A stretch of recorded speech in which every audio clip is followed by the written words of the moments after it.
a atteint votre objectif et la jalousie vous montre que vous n'avez pas atteint cet objectif, pour posséder l'autre ou pour vous vouloir l'autre. Envie. Combien de fois nous arrêtons-nous de gagner parce que nous nous arrêtons dans l'envie que nous avons de l'autre?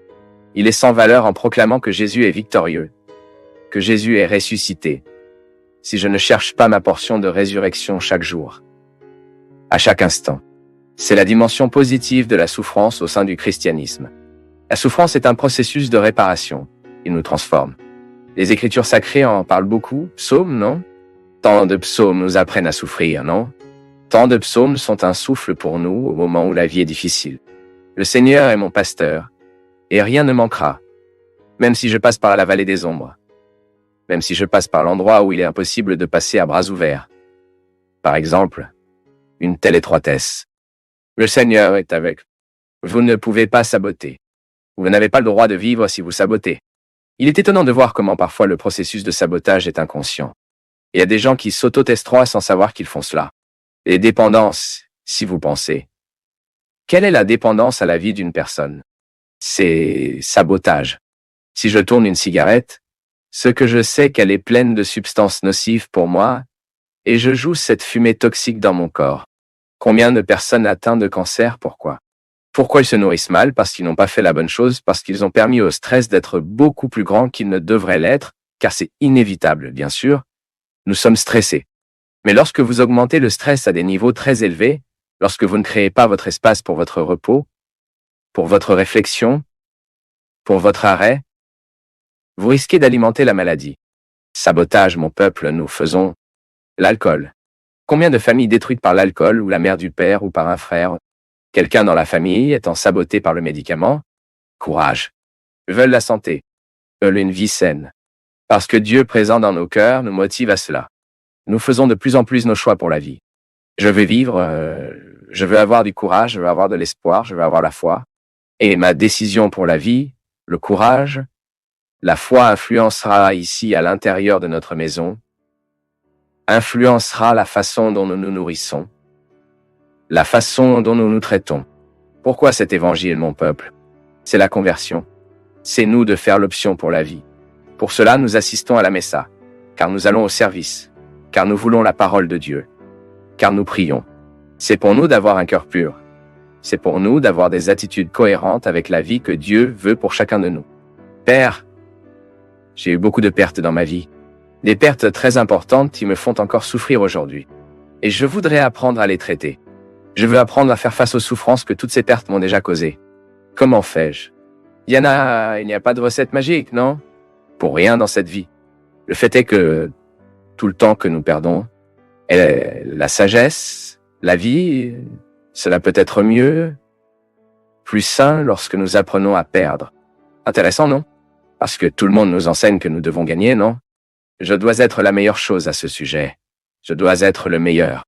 Mais personne ne nous apprend à nous détacher de ce que la vie nous a déjà donné.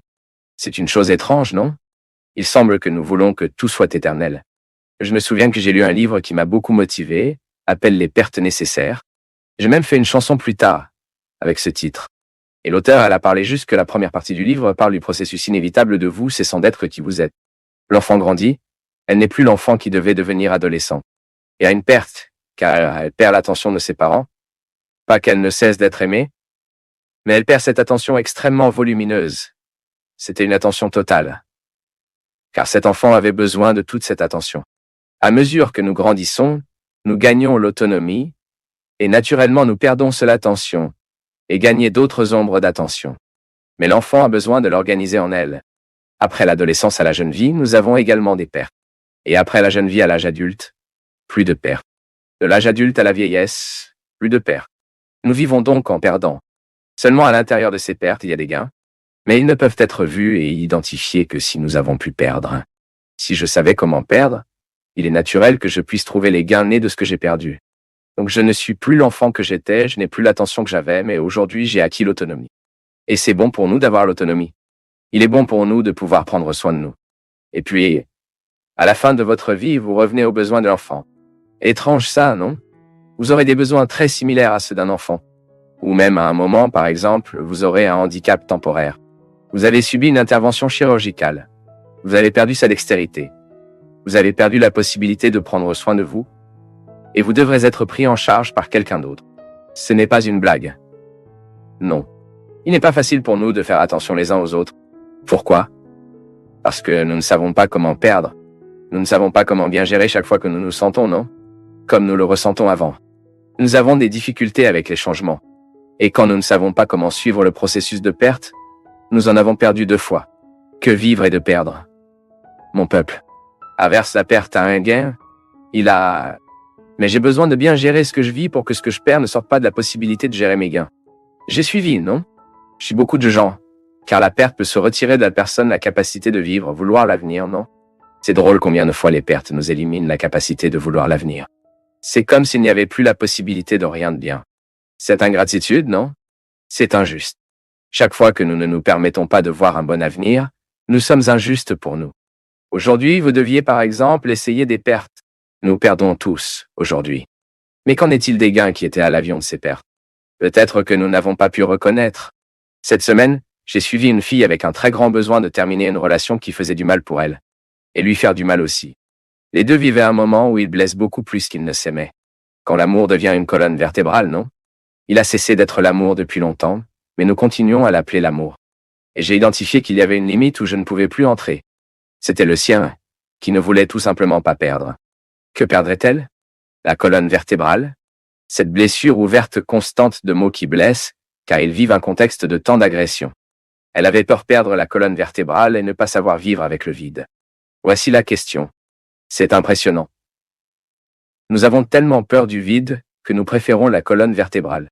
L'endroit où nous nous blessons tout le temps. Pourquoi ne donnons-nous pas à la vie ce qui rend notre cœur capable d'abandonner la colonne vertébrale? Même si nous ne savons pas ce qui arrive plus tard. Mais en ce moment, croire que la rupture avec la colonne vertébrale est la chose la plus sage que nous puissions faire. Car ce n'est qu'à partir de cette perte que nous gagnerons plus tard. Connaissez-vous cette occasion d'ouvrir les mains et d'autoriser ce que nous éloignons? Plusieurs fois, nous nous accrochons tellement à ce qui se passe à la vie que nous avons aussi précaire, que nous perdons même l'occasion d'avoir une vie meilleure. C'est drôle, car les mystiques ont déjà parlé de cette légèreté. Avoir comme si ce n'est pas, vivre naturellement, à droite, et permettre des pertes, c'est de toute façon. Il n'y a pas d'autre moyen de vivre. Mais au moment où vous sentez que vous perdez, cherchez la sagesse pour enquêter sur l'avion. Et peut-être que le temps vous montrera qu'au moment où vous avez le plus perdu, peut-être que... Et pourquoi? Vous étiez tellement obsédé de ne pas vouloir perdre, vous avez fini par manquer l'occasion de gagner la bonne façon. Ce détachement, mon peuple, l'Évangile peut nous apprendre. Alors que nous faisons une véritable expérience de Jésus, il nous met dans cette sagesse. Vous savez, c'est pauvre. Autant que vous avez de l'argent, peu importe à quel point vous avez une belle maison, peu importe à quel point vous avez du réconfort, apprenons à vivre la relativant tout. Le rendre plus important pour sa liberté intérieure. Vous avez beaucoup de choses dans votre vie. Mais vous savez comment vivre relativant tout ce que vous avez. C'est comme relativer le succès qui a été atteint. Absolument nécessaire pour que vous ne soyez pas déprimé après la réussite de ce succès. Lorsque vous, après tout ce que vous vivez, tombez soudainement dans l'oubli, vous ne vous souvenez plus de vos patrons. Vous ne vous souvenez plus de vos amis, mais que vous vous faites un vrai, pourquoi? Parce que vous avez d'abord construit votre histoire, d'après ce que vous savez, ce que vous avez construit, ce que vous êtes. Tout est relatif. Ce n'est pas facile. Je sais. Mais nous devons revenir sur cette question. Aujourd'hui, j'ai perdu. Mais à l'intérieur de ce que j'ai perdu, j'ai gagné. Et gagner et perdre. Je peux tout perdre dans la vie, mais je ne perds pas qui je suis. Je ne perds pas l'être humain qui a dû pleurer à l'aube dans un jour où la vie était difficile. Je ne perds pas ce que Dieu m'a fait au moment de mon combat. Au moment de ma misère. Ce cadeau est le plus précieux que nous puissions avoir. Nous savons que dans nos vies, le défi constant de rester sans abandonner est en colère. Ce n'est pas ce blague. C'est plus facile à abandonner. Continuer, persévérer, les coups, c'est cher plusieurs fois pour nous. Et je dis toujours que le grand danger de la vie est lorsque nous ne réalisons pas qu'il abandonne. C'est le retrait dangereux. C'est le retrait voilé. C'est celui que nous risquons de faire sans nous rendre compte que nous faisons. Aujourd'hui, vous voyez des gens très indisposés à avoir à faire des sacrifices, des luttes, non?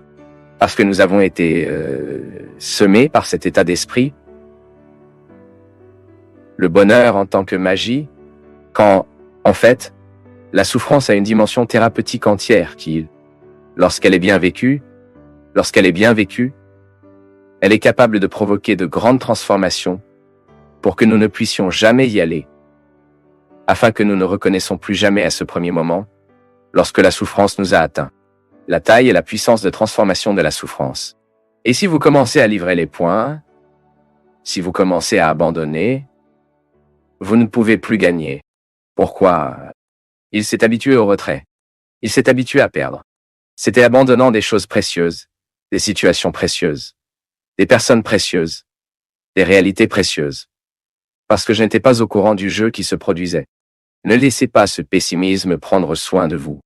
Tout comme l'athlète a besoin de découvrir les ressources pour lui pour atteindre le podium, dans notre vie est de la même manière.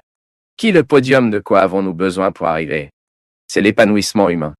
Vous savez, vous avez jeté toutes les pensées qui n'en valent pas la peine, tout ce qui tout au long de la journée était désagréable, alors nous prions car nous avons peur de méditer, donc nous sommes silencieux, et c'est la présence de Dieu dans nos vies pour nous rendre de plus en plus purs. J'aime cette expression du psaume. Rendre mon cœur pur. D'où mon cœur pur? Qu'est-ce que le cœur pur? C'est avoir une tête pleine de bonnes choses pures. Je ne me coucherai pas en me faisant mal, mon ressentiment. Mon Dieu du ciel, comment nous sommes blessés à ces moments, n'est-ce pas? Comment nous perdons une bonne nuit de sommeil, parce que nous avons pris les dépotoirs qu'ils ont jugés à notre sujet, les ragots qu'ils ont faits sur nous, les mauvais commentaires qu'ils ont faits à propos de nous, ou même le laisser, nous occupons le moment du reste de la nuit pour nourrir tout ce tout idiot. Non. Et parfois nous faisons des choix. Nous jugeons d'une manière que nous ne réalisons pas que nous perdons. Là, soudainement, lorsque vous remarquez, le déficit est déjà très important. Les dommages sont déjà très importants. Ensuite, vous regardez en arrière et dites, cette vieille phrase, mon Dieu dans le ciel, qu'est-ce que j'ai fait dans ma vie? Pourquoi ai-je traité cette personne comme ça? Pourquoi n'étais-je pas plus proche? Pourquoi n'ai-je pas travaillé moins? Ou pourquoi n'ai-je plus travaillé? Pourquoi je ne me suis plus consacré à mes projets? Pourquoi n'ai-je pas pu m'aimer un peu plus et, par conséquent, pourquoi était-ce peu susceptible de faire face à cet horrible défaut que j'avais et qu'aujourd'hui est bien pire qu'à ce moment-là chez la jeunesse? Pourquoi n'ai-je pas eu le courage d'être vrai avec moi, avec les gens autour de moi? Pourquoi je n'ai pas regardé le mien à ma limite, à ma limitation? C'est mon peuple, tôt ou tard, nous ferons cette charge. Plusieurs fois, nous n'avons pas le temps de goûter ce que nous pouvons réellement dans la vie, parce que nous vivons un processus pessimiste dans tout. Ensuite, vous commencez à faire vos verres de pessimisme. Vous voyez, quand je mets mon pessimisme face à tout ce que je vois, tout ce que j'interprétais comme ça, je ne réaliserai pas, je ne peux pas, je ne sais pas. Et parfois nous traînons. Nous permettons au tempérament de nous prendre le dessus. Mais le tempérament doit être travaillé. En pensant aux difficultés que chacun de nous a traversées, à quelle souffrance avez-vous jamais rencontré? Combien de choses ont été difficiles pour vous? Des moments douloureux à laquelle vous deviez faire face? Et pourquoi as-tu bien affronté? Pourquoi avez-vous extrait cette dimension pédagogique de la souffrance? Aujourd'hui, vous avez une grandeur dans votre âme, à votre façon de penser, sur votre façon de vous regarder, que vous devez à cette période de souffrance. Nous en avons vu un autre après avoir souffert, bien vécu, bien expérimenté. Ensuite, vous essayez la simplicité du jeu, où vous, sans avoir besoin de nombreuses astuces, remplissez le rôle d'être qui vous êtes. Parfois, cela manque pour moi, et je sais que cela manque aussi pour vous. Je sais que parfois ta vie se passe beaucoup autour d'elle, mais j'ai peur que tu ne se passais pas dans tout ce qui se passe autour d'elle. Il y a beaucoup de gens qui se regardent et pensent qu'il vaut mieux l'être. Non! Il est préférable d'être ce que nous pouvons. Il ne sert à rien de voir l'autre et de vouloir être l'autre. Il ne sert à rien. Cela ne fera que vous apporter un malheur. Et arrêtez de comparer, car parfois nous nous comparons tout le temps. Vous connaissez mon peuple. J'ai demandé à Dieu de me donner la sensibilité pour réaliser la vie que je vis. Je ne veux pas vivre sans réaliser la vie. Je ne veux pas risquer mes journées. La hâte de mes journées m'élèvera la capacité de goûter à chaque instant que je peux vivre. Combien de fois avons-nous saboté avec de mauvais sentiments, mesquins, la jalousie? Ah, je suis jaloux d'une telle personne. Et puis je commence à nourrir cette mauvaise chose en moi. Malade. Et parce que c'est malade, je tombe malade. Ensuite, nous devenons amers. Pourquoi? Pourquoi tu ne